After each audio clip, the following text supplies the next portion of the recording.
जिस इंसान को अपने लक्ष्य और उद्देश्य का ज्ञान हो जाता है, उसके मन में ये तीन बातें भूलकर भी नहीं आती, क्योंकि उसे सफलता की कुंजी मिल चुकी होती है। फिर वह दोबारा कुंजी की तरफ ध्यान भी नहीं देता, बल्कि अपने लक्ष्य और उद्देश्य पर ध्यान देता है, क्योंकि ताला तो पहले से ही भगवान बंद करके भेजते हैं, लेकिन उस ताले को खोलना आपको पड़ता है। अधिकतर लोग अपने लक्ष्य तक पहुंचने से पहले ही भटक जाते हैं। वह इसलिए उन्हें अपने लक्ष्य का सही चाबी मिल ही नहीं पाता। तो दोस्तों, आइए जानते हैं इस कहानी के माध्यम से कि सफलता का चाबी कहाँ होता है और कैसे खोला जाता है। दोस्तों, इस कहानी को ध्यान से सुनें ताकि आपको अपनी सफलता की चाबी मिल सके। दोस्तों, कहानी शुरू करने से पहले अगर आप मेरे इस चैनल पर नए हैं तो मेरे इस चैनल को सब्सक्राइब करें, साथ ही घंटी को जरूर दबाएं, क्योंकि मेरे इस चैनल पर आपके जीवन से जुड़ी हर समस्या का समाधान मिलता है।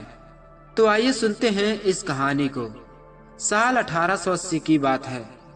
सूरजगढ़ नामक गांव में एक नौजवान लड़का आदित्य मेहरा अपने छोटे से घर वापस लौट रहा था।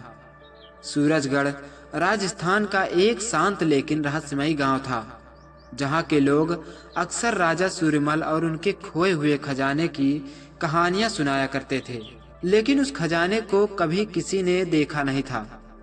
आदित्य, जो कि एक समझदार और साहसी लड़का था, वह हमेशा से इस खजाने के रहस्य में घिरा हुआ था। एक दिन जब वह अपने दादाजी के पुराने संदूक को छान रहा था, तो उसे एक बहुत पुराना पत्र मिला। पत्र की उम्र बहुत अधिक थी और उसका रंग अब पीला पड़ चुका था। पत्र पर कुछ शब्द लिखे थे, जिन्हें देखकर आदित्य के हाथ कांपने लगे। पत्र में लिखा था, खजाना वही देख सकता है जो डर के आगे देखना जानता है। पत्र के नीचे राजा सूर्यमल की मोहर लगी हुई थी।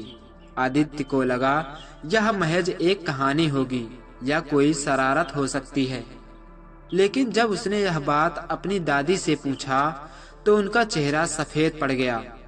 आदित्य, दादी ने धीरे से कहा, उस खजाने को ढूंढने की कोशिश मत करना, वो सिर्फ विनाश लेकर आता है। लेकिन आदित्य का मन कह रहा था कि कुछ तो है जो उसे इस रहस्य को सुलझाने के लिए प्रेरित कर रहा था।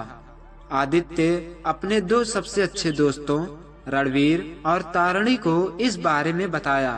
तीनों ने मिलकर तय किया कि वे राजा सूर्यमल के खजाने का रहस्य जानकर रहेंगे। उन्होंने तय किया कि अगले दिन वे सूरजगढ़ के पुराने जंगल की ओर जाएंगे।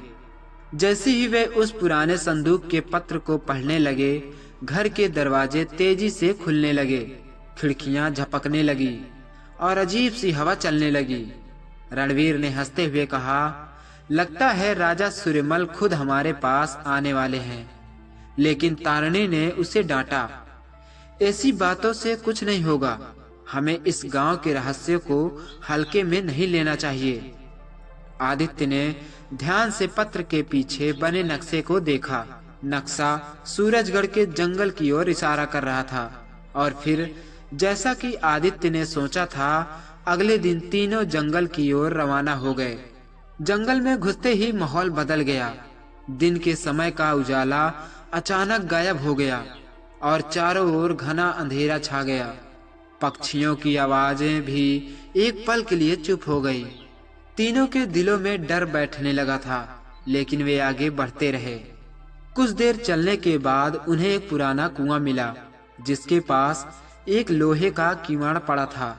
कुएं के पास एक पत्थर पर लिखा था, पहला दरवाजा पार करने के लिए अपने भीतर के डर को त्यागो। आदित्य ने कुएं में झांका। अंदर का अंधेरा और भी गहरा था, लेकिन अब पीछे हटने का कोई रास्ता नहीं था। वे नीचे उतरने लगे। जैसे जैसे वे नीचे बढ़े, उनके दिलों की धड़कनें तेज होती जा रही थी। तभी उन्होंने देखा कि दीवारों पर राजा सूर्यमल की सेना के पेंटिंग बने हुए थी और अचानक ऐसा लगा जैसे दीवारों की आंखें उन्हें घूर रही हो। तारणी ने घबराते हुए कहा, यहाँ कुछ सही नहीं लग रहा, हमें लौट जाना चाहिए। लेकिन रणवीर ने उसे शांत करते हुए कहा, यह बस हमारी कल्पना है, चलो आगे बढ़ते हैं। वे तहखाने की ओर बढ़े। वहां उन्हें एक लोहे का दरवाजा मिला जिसके ऊपर एक और संदेश लिखा था। संदेश में यह लिखा था, सिर्फ वही प्रवेश करेगा जो समय को समझता हो। आदित्य ने घड़ी देखी और समझने की कोशिश की। तभी रणवीर ने कहा, शायद इसका मतलब सूरज की दिशा से है। तीनों ने मिलकर दरवाजे के पास लगी मूर्तियों को सूरज की दिशा में घुमाया और जैसे ही उन्होंने मूर्तियां घुमाई, दरवाजा धीरे धीरे खुलने लगा। दरवाजा खुलते ही वे एक विशाल कक्ष में पहुंचे। कक्ष के बीचों बीच एक पत्थर की मूर्ति खड़ी थी। मूर्ति के हाथ में एक तलिस्मान था जो खजाने का संकेत लग रहा था। आदित्य जैसे ही मूर्ति की ओर बढ़ा, अचानक जमीन हिलने लगी, दीवारों से तीर निकलने लगे। रणवीर की पैर में चोट लगी और उसने चिल्लाकर कहा, हमसे बड़ी भूल हो गई है, ये खजाना नहीं, यह एक श्राप है। लेकिन आदित्य ने हिम्मत दिखाते हुए तलिस्मान को उठाया। तभी पूरी जगह काले धुएं से भर गई और एक गहरी आवाज गूंजने लगी, तुमने नियम तोड़े हैं, अब भुगतने के लिए तैयार हो जाओ। धुआं छटते ही उन्होंने देखा कि तलिस्मान के अंदर एक और नक्शा छिपा था। नक्शे पर लिखा था, खजाना केवल उसे मिलेगा जो दूसरों की भलाई के लिए इसे खोजेगा। आदित्य ने महसूस किया कि यह खजाना केवल लालच और स्वार्थ से नहीं पाया जा सकता। उन्होंने तलिस्मान को वहीं छोड़ने का फैसला किया। जब वे बाहर निकले तो गांव के बुजुर्गों ने बताया कि उनके इस कदम ने पूरे गांव को श्राप से बचा लिया।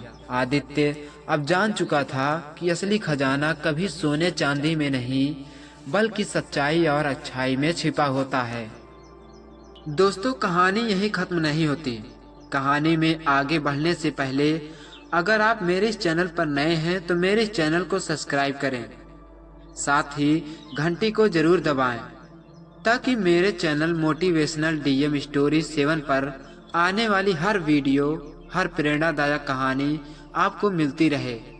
जो हर कहानियाँ आपको कुछ न कुछ सिखा कर जाती है और बहुत ही ज्ञानवर्धक कहानियाँ होती हैं। वीडियो में अंत तक बने रहने के लिए धन्यवाद।